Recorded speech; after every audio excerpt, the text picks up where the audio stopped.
Singapore इतना famous क्यों है और सिंगापुर में कई दुनिया की फेमस कंपनियां और रेसिडेंट्स को अट्रैक्ट किया। सिंगापुर कई मायने में एक बहुत खास देश है। न केवल यह दुनिया का दूसरा सबसे धनी आबादी वाला देश है, बल्कि यह एकमात्र ऐसा देश भी है जिसमें एक शहर और एक आइलैंड दोनों शामिल है। अक्सर दुनिया का एकमात्र कम्प्लीटली वर्किंग सिटी स्टेट कहा जाता है। और सिंगापुर मलेशिया से क्यों अलग हुआ? दुनिया की अपनी करेंसी है, एक प्रमुख कमर्शियल हवाई अड्डा है। सिंगापुर में आर्किटेक्चर के मॉडल की आलीशान बिल्डिंग और दुनिया के लोगों का टूरिज्म की पहली पसंद क्यों है? दुनिया के सबसे बिजी ट्रांसशिपमेंट बंदरगाहों में से एक है। आज सिंगापुर दुनिया के सबसे अमीर देशों में एक है, लेकिन लंबे समय तक यह ऐसा नहीं दिखाई देता था। और सिंगापुर इतना जल्दी डेवलपमेंट होने का राज क्या है? गाइस, वीडियो को एंड तक देखना। वीडियो पसंद आए तो लाइक एंड चैनल को सब्सक्राइब करना। चलिए शुरू करते हैं। इसलिए सवाल उठता है कि मलेशिया और सिंगापुर के बीच क्या हुआ था जो दोनों देश अलग अलग हो गए। चलिए सिंगापुर की स्टोरी पर एक बार नजर डालते हैं। जब 14वीं शताब्दी तक छोटे राज्यों का स्थान था, अंतर्राष्ट्रीय व्यापार मार्ग के रईस ने इस क्षेत्र में बौद्ध धर्म, हिंदू धर्म और इस्लाम को लाया, जिसने 1400 के आसपास मालक के बंदरगाह पर कल्चर एंड पॉलिटिक्स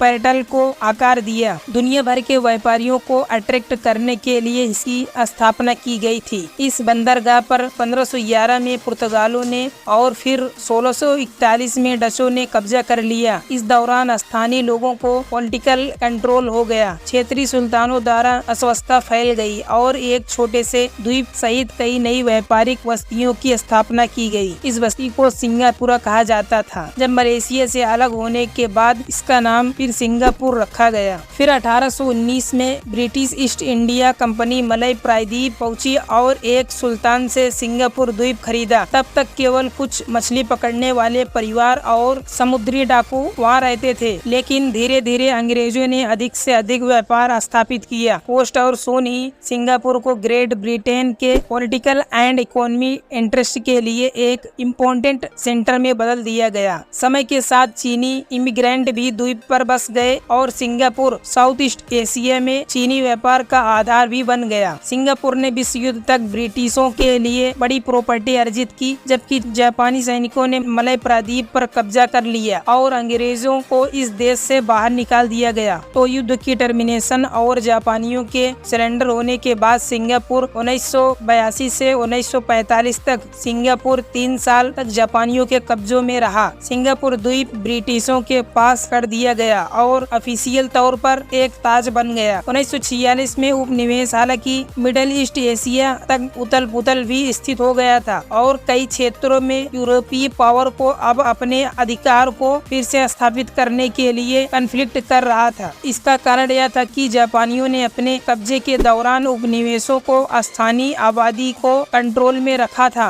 1948 में ब्रिटिशों को विशेष रूप से बड़ी कठिनाइयों का सामना करना पड़ा। एग्जाम्पल के लिए इनके पास अभी भी मलय संघ के साथ साथ सिंगापुर के ताज कॉलोनियों और उत्तरी बोर्निया और ओनरशिप ऑफ सारावक था। हालांकि ब्रिटिश ने प्रयासों के बावजूद 15 साल बाद यह सभी उपनिवेश उत्तर के कम्युनिस्ट प्रभाव के दर से इंडिपेंडेंट थे। जब मलेशिया 1963 में बना तो सिंगापुर भी इसमें शामिल हुआ था। सिंगापुर ने भी इसे एक इकोनॉमी अवसर के रूप में देखा, क्योंकि इसके पास अपने ऑन मैनी नेचुरल रिसोर्सेस नहीं थे। मलेशिया से गठन करने से ब्रिटिश शासन खलास हो गए, लेकिन नए संघ ने तेजी से नई समस्याएं ला दी। जबकि मलेशिया की आबादी कम थी, मुख्य रूप से मलय, सिंगापुर की आबादी मुख्य रूप से चीनी थी। मलेशिया के संघीय सरकार का लीडरशिप राष्ट्रवादी ऊनो पार्टी ने किया था, जिससे केवल जातीय मलय को सदस्यों के रूप में स्वीकार किया। मलेशिया के आइडल सेंटेंस के तहत इसने विशेष अधिकारों के साथ साथ अन्य मूल निवासियों को फाइनेंशियल एंड इकोनॉमी बेनिफिट भी दिए थे। सिंगापुर में इस डिस्क्रिमिनेटरी पॉलिसी को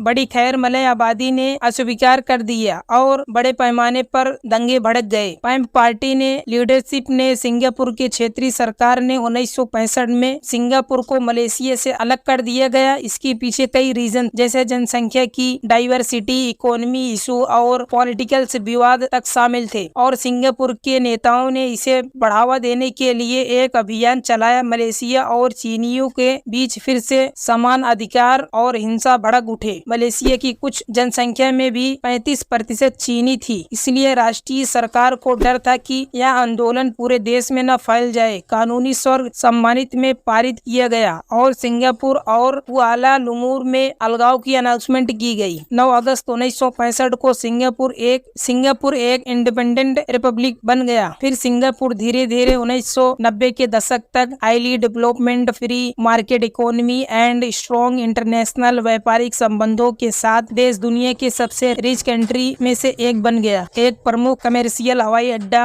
सिंगापुर में आर्किटेक्चर के मॉडल की आलीशान बिल्डिंग और दुनिया के लोगों का टूरिज्म की पहली पसंद बन गया। अब इसका जीडीपी पर कैपिटा एशिया में सबसे अधिक है, जो दुनिया में 7वां है, और संयुक्त राष्ट्र मानव सूची में यह 9वें स्थान पर है। और सिंगापुर इतना महंगा क्यों है? सिंगापुर इसलिए महंगा है कि अधिकांश रूप से इस फैक्ट के रीजन यह है कि सिंगापुर लिमिटेड एग्रीकल्चर लैंड वाला एक छोटा द्वीप है, जिसके अर्थ है कि बहुत सारे इंपोर्ट और फूड करना पड़ता है। द रिजल्टिंग सिंगापुर में फूड एंड ड्रिंक की लागत अधिकांश अन्य शहरों की तुलना में बहुत अधिक है और इसलिए इसे अपने इकोनॉमी को बुनियादी तौर पर रिऑर्गेनाइज करना पड़ा, सेवाओं और वित्त पर ध्यान केंद्रित किया और सिंगापुर में एक टैक्स हेवन की रूप में विकसित हुआ, जिसने कई विदेशी कंपनियों और निवास को अट्रैक्ट किया, जैसे कि आज हम देख सकते हैं कि बहुत सफल रहा। और किसी पर्सन से आप पूछते हैं कि टूरिज्म कहाँ जाना चाहिए, फिर आपको सजेशन में 2 जवाब आएंगे, सिंगापुर या दुबई, क्योंकि छुट्टियों में सब एंजॉय करने जाते हैं, क्योंकि अब सिंगापुर दुनिया के अमीर देशों में से एक है। गाइस, वीडियो पसंद आए तो लाइक एंड चैनल को सब्सक्राइब करना। मिलते हैं ऐसे लेटेस्ट वीडियो के साथ। Thank you so much.